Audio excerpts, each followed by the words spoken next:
What a blessing. What a blessing it is to be able to do this, to be in front of y'all. I'm not up here. Amen. 116, Romans 1:16, unashamed. I'm not up here because I deserve to be up here. I'm up here by the grace of God.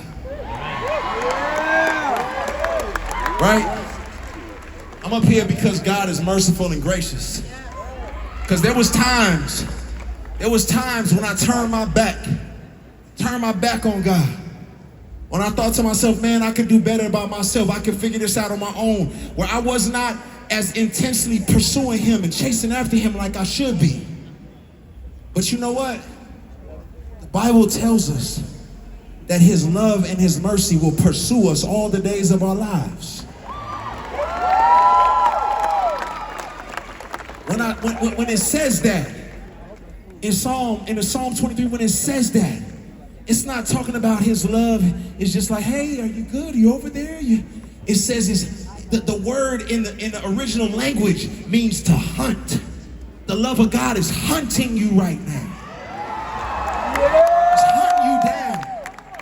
He wants to smack you with his love. He wants to take care of you. He wants to show you mercy and grace, and he wants to turn the dark into light, and the beauty from ashes, and the pain and the promise, and the mess into a masterpiece. But you gotta trust him. Gotta trust him. The album Reconstruction that I did is about God reconstructing a broken person, a broken thing, a broken world. That's what he wants to do. He wants to reconstruct your whole situation.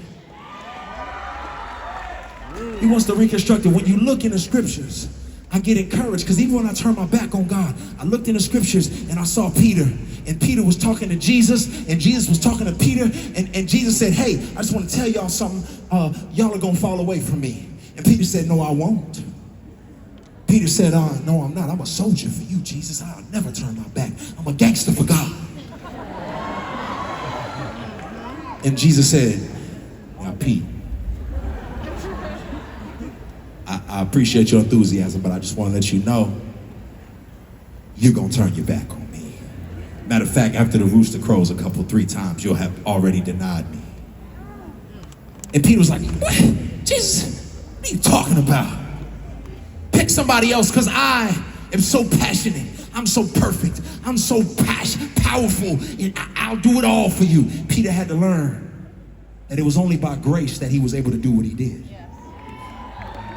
It wasn't his will, it was the Lord's will. And so Peter gets out there, they beat Jesus down, they cuff him up, they snatch him up, they pin him up, and he's hanging there, and not hanging there yet, but they're ripping out his beard, and they look over at Peter and they say, hey, ain't you one of his boys? And Peter says, no, I am not.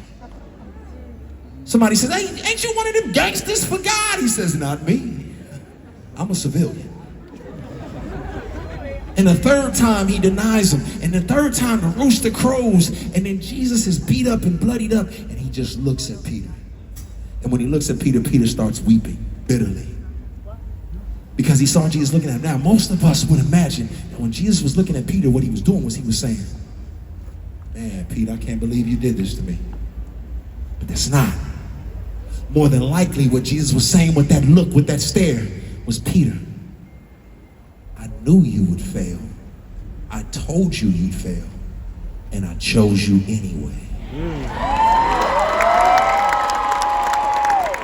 Let me tell you something tonight, Orlando. He already knew about the failures and the trials and the tribulations that you would endure, but he chose you anyway. He don't call the qualified, but he qualifies the called. Are you ready to answer the call tonight? Are you ready to answer the call tonight? Because that's what we're going to have to do. We're going to have to build something that hasn't been built before. We're going to have to build a new picture of what it looks like to be a Jesus lover in this broken world.